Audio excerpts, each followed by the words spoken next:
जयराम जी की share market में एक दिन में 50 लाख का लॉस। बहुत लोगों को ये लॉस तो रियल नहीं लगता होगा, लेकिन ये लॉस बिल्कुल रियल है। और जिनका ये लॉस है उनका नाम आकांक्षा गुप्ता है और वो रेगुलर ट्रेड करती हैं शेयर मार्केट में। और ऐसा नहीं है कि ये लॉस कवर नहीं होगा, बिल्कुल ये लॉस वो कवर भी कर लेंगी, क्योंकि पहले भी उन्होंने इस ऐसे लॉस को कवर किया हुआ है। हाँ, थोड़ा टाइम लगता है लेकिन कवर हो जाता है उनके, मतलब जो भी जिस भी तरीके से वो काम करती है उस हिसाब से। और दूसरी चीज़, ये लॉस फ्यूचर एंड ऑप्शन का है और सबसे ज़्यादा शेयर मार्केट में लॉस भी फ्यूचर एंड ऑप्शन के अंदर ही होता है। क्यों? क्योंकि फ्यूचर एंड ऑप्शन के ट्रेड जो होते हैं उनकी एक खास बात है कि उनकी एक टाइम लिमिट है, उसके बाद में आप उसको मतलब कैरी फॉरवर्ड नहीं कर सकते। उनकी वैल्यू ज़ीरो होगी उस टाइम के बाद में। तो ऐसा नहीं कि आप उनको 10 साल, 5 साल, 1 साल, 2 साल रख सको उन ट्रेड को। उनकी टाइम लिमिट है 1 महीना, 7 दिन, जो भी उनका टाइम है उस हिसाब से। अब दूसरी बात करते हैं कि शेयरों में लॉस कैसे होता है। तो शेयरों में लॉस का बड़ा एक सिंपल तरीका है। जो रिसर्च नहीं करते या रेगुलर अपडेट्स या जो चीज़ रेगुलर नहीं पढ़ते उनको लॉस होता है। कैसे? एक प्रैक्टिकल केस बताता हूँ आपको। एक कंपनी है जिसका नाम आपको वीडियो के लास्ट में दिखेगा। वो कंपनी का शेयर 2015-16 से लेकर के करीब करीब 19-20 तक, 2019-20 तक 100 रुपये से 10 रुपये तक नीचे चला गया था। 90-100 की रेंज में था 2015-16 में, और वो 19-20 तक मतलब धीरे धीरे करके 10 रुपये तक नीचे चला गया था। तो अब जिन्होंने रेगुलर उनके अपडेट्स वगैरह नहीं पढ़े होंगे या रेगुलर उनकी जो कंपनी की अपडेट्स, अनाउंसमेंट्स वगैरह आती है, जो चेंजेस होते हैं मैनेजमेंट के, वो अगर जिन्होंने नहीं पढ़े थे उनको टाइम का लॉस बिल्कुल एकदम क्लियर हुआ था। कैसे? कि कुछ लोग ऐसे थे उस कंपनी में, और श्योर हूँ मैं इस चीज़ में क्योंकि मुझे 1-2 बंदे ऐसे मिले हुए हैं। इसलिए वो लोग जब वो 4 साल के बाद में उस कंपनी का शेयर जब चलना शुरू हुआ वापस, तो वो वापस 90-100 की रेंज पे आ गया था और वो लोग बेच के चले गए थे। तो उनका लॉस किस तरीके से हुआ कि जो 4 साल का जो टाइम पीरियड था, 4 साल 5 साल का, उस टाइम पीरियड के दौरान उन्होंने कुछ भी रिटर्न नहीं बनाया उस जो पैसा उन्होंने इन्वेस्ट किया था उस कंपनी के शेयर को खरीद कर। ठीक है, पहली बात तो ये। अब वही पैसा अगर एफडी में या म्यूचुअल फंड में इन्वेस्ट करके रखते, क्योंकि उनका फुल टाइम काम शेयर मार्केट तो था नहीं, तो अगर वो म्यूचुअल फंड और उसमें इन्वेस्ट करके रखते तो अप्रॉक्सीमेटली 50% का रिटर्न तो उनका वो भी बना करके दे देते बिना टेंशन के। ठीक है, अब बात करते हैं कि ऐसा क्यों हुआ कि वो वापस जो शेयर है वो वापस 10 से 100 कैसे पहुंचा। तो ये चीज़ तो शेयर मार्केट में हो सकती है, कोई इम्पॉसिबल चीज़ नहीं है। लेकिन जो मेजर चेंज आया उस कंपनी के अंदर 2018-19 के आसपास में, कंपनी का कुछ मैनेजमेंट में कुछ चेंज हो रहा था। तो उस टाइम के दौरान उस कंपनी ने नए शेयर इशू किए थे। अब जो नए शेयर इशू हुए वो सबसे ज़्यादा शेयर इशू किए गए कंपनी के मालिकों को। किस रेट पर? 13 रुपये की रेट पर। और उस टाइम पे मुझे जहाँ तक याद है उस कंपनी का शेयर का प्राइस चल रहा था 20 रुपये के आसपास। ठीक है, पहला पॉइंट तो ये। अब जब 13 रुपये के भाव पे कंपनी के मालिकों को शेयर इशू हुए, तो वो जो जिस दिन इशू हुए शेयर, उसके करीब 1.5 या 2 सालों के अंदर उस शेयर का प्राइस 150 से 180 रुपये के बीच में पहुंच गया था।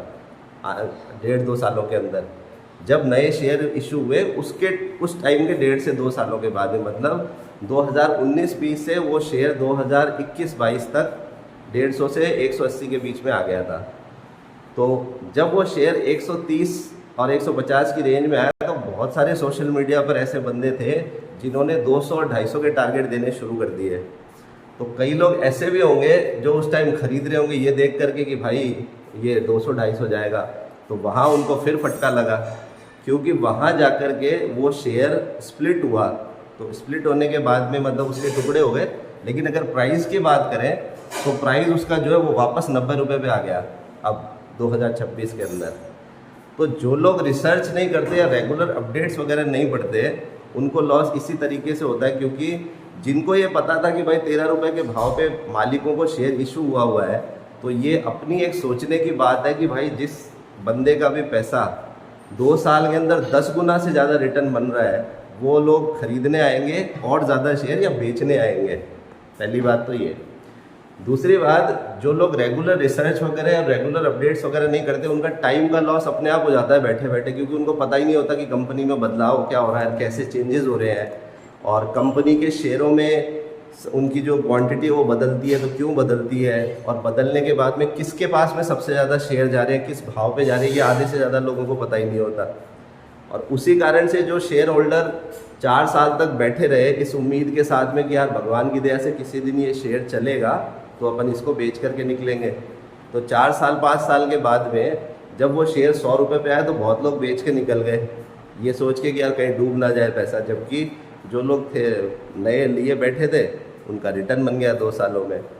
और जो लोग पुराने शेयर होल्डर थे, अगर उन्होंने रिसर्च करी होती तो शायद वो उनको ये अगर अपडेट मिल जाता कहीं पे, तो वो शायद और नया फंड इन्वेस्ट करके उसी कंपनी के शेयरों में रिटर्न बना लेते, तो पुराने अमाउंट पर भी जो नए पैसे से रिटर्न बनता वो उसका एवरेज निकाल देता, तो लॉस होने से बच जाता। किसका? टाइम का। जैसे आकांक्षा गुप्ता का जो लॉस था, वो लॉस ठीक है वो कवर कर लेंगी अपने हिसाब से, जो भी उनका काम करने का तरीका है, लेकिन उसमें भी सबसे ज़्यादा क्या जाएगा उनका? टाइम का लॉस सबसे ज़्यादा होगा, क्योंकि जितना भी टाइम उनको लॉस को कवर करने में लगेगा, उस टाइम के दौरान उन्होंने कमाया कुछ भी नहीं, एक तरीके से देखा जाए तो।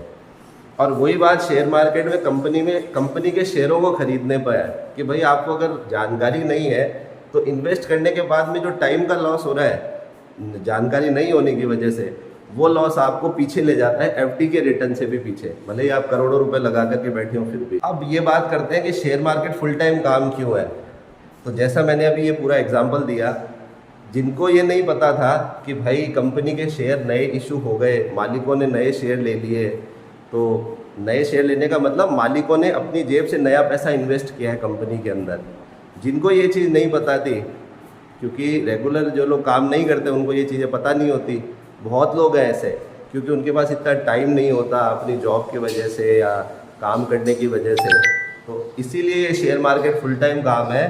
क्योंकि जो लोग फुल टाइम काम करते हैं उनका यही काम होता है पढ़ने का, रेगुलर अपडेट्स क्या है, कंपनी क्या अनाउंसमेंट्स कर रही है, कंपनी की जो मीटिंग्स होती है रेगुलर हर 3-3 महीने से जो रिज़ल्ट आता है उस टाइम पर पे जो कंपनी अपने कॉन्फ्रेंस करती है, कॉन्फ्रेंस कॉल करती है इन्वेस्टरों के साथ में, और में वो जो लोग नहीं पढ़ते उनको लॉस शेयर मार्केट में इसी तरीके से होता है।